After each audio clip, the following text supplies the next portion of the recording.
Yeah. It's less magical then. You can't do that when you're watching a movie, can you, buddy? Because we cropped them out. Yeah, you can crop them out with your phones and cameras right now and have the same fun that we do. Tell your friends at home that it's raining here today. They will believe you, I guarantee it. Yeah. Now, here's the thing. These raindrops are 4 times thicker than regular drops. You can't get real rain to show up on camera very well because it's too thin. You can barely see it anyway. It's clear, right? You have to light this properly. They used to have milk powder in the black and white film era, but to make sure you get something good on Instagram, there's a flash flood. That'll look good on camera. If you're in a blue seat, you might get wet. Oh, by the way, they're all blue. Enjoy. Thousands of gallons of water. And here's that same effect in Big Fat Liar. Frankie Muniz, Amanda Bynes, and Paul Giamatti. You can't outrun the wolf, kid! Yeah, we'll see about that. I got a funny poster!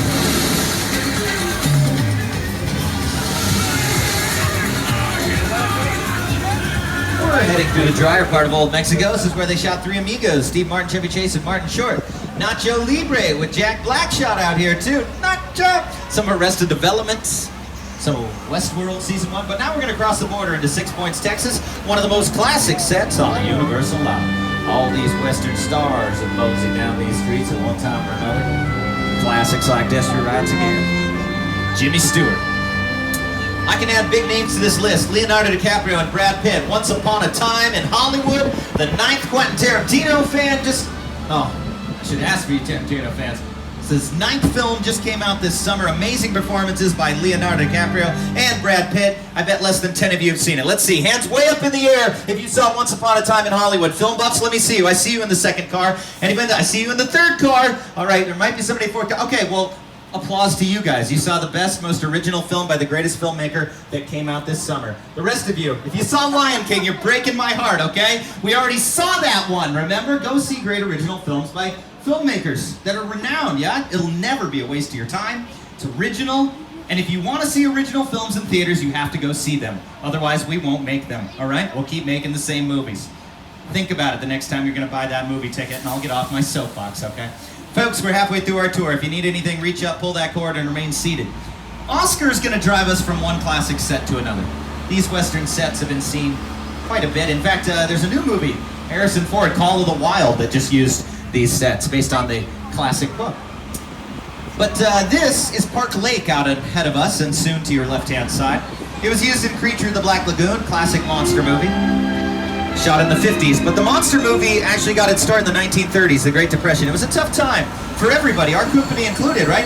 We had to find a way to stay afloat. We reused the same pitchforks, torches, actors, and sets, used properties you didn't have to pay for, like Mary Shelley's Frankenstein. We kept the budgets low, and we created a whole new genre, the monster movie. Got its start right up ahead in Little Europe. All these monsters. You usually think of monsters. Dracula, Frankenstein, Bride of Frankenstein, The Mummy, Hunchback of Notre Dame, The Invisible Man, Phantom of the Opera. classic films. They're just brilliantly made. That Frankenstein image, flathead, bolts, it's one of the great icons of the world. That to me was like the essence of the Universal horror film. And I was just mesmerized by these movies.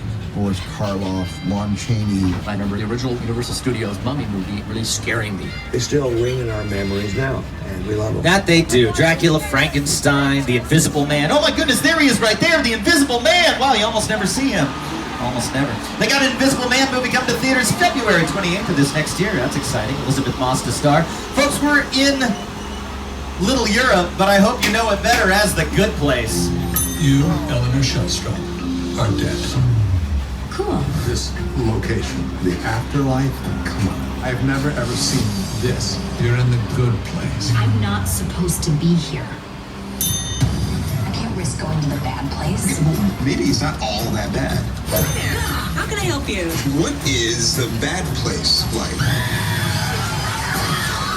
Well, it doesn't sound awesome. There's one of the 13 yogurt shops on the left. With flavors including fully charged cell phone battery. Oh yeah.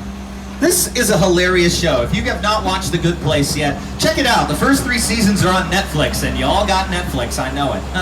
So watch it up. It's one of the most original sitcoms that has been on the air in years. Most sitcoms take place at work, in somebody's workplace environment. This one takes place in the afterlife, moves very quickly through 4 awesome seasons. On the right-hand side, The Court of Miracles. where Lon Chaney got chased down by angry villagers, Hunchback of Notre Dame. And Boris Karloff, the guy that played Frankenstein's monster, had the flat head and bolts given to him by Jack Pierce, famous makeup artist.